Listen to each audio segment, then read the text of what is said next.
Recording studio Rajgir. गोरे गोरे गाल तोरा लंबा लंबा बाल देखे में टॉप लगोगे। गोरे गोरे गाल तोरा लंबा लंबा बाल देखे में टॉप लगोगे।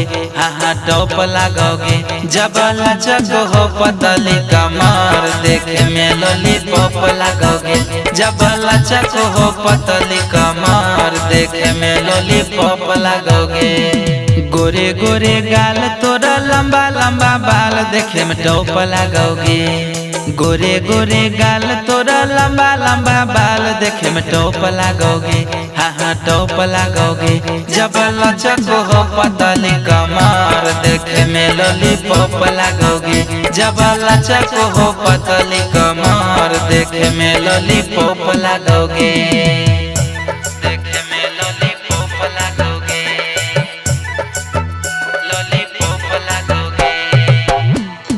डीजे कंचन राज मुजफ्फरपुर।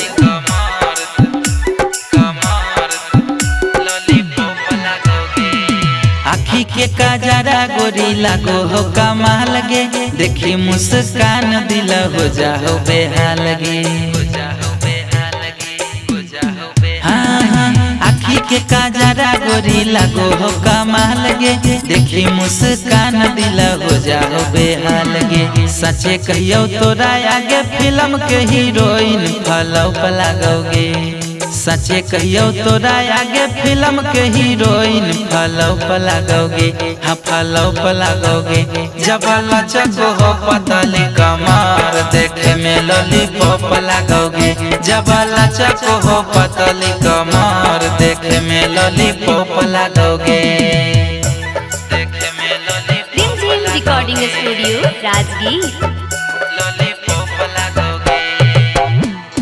डीजे कंचन राज मुजफ्फरपुर।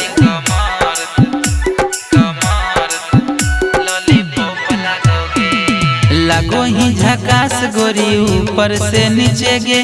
गौतम वरुण हकौ लागल तोर पीछे गे। हाँ लगो ही झकास गोरी ऊपर से नीचे गे। गौतम वरुण हकौ लागल तोर पीछे गे। गजबे के चढ़ल हकौ तोरो जवानी आलू चौप लगोगे। गजबे के चढ़ल हकौ तोरो जवानी आलू चौप लगोगे। आलू चौप लगोगे। जब लचक हो पतली कमर देखे में लॉलीपॉप लगोगे। जब लचक हो पतली कमर देखे में लॉलीपॉप लगोगे।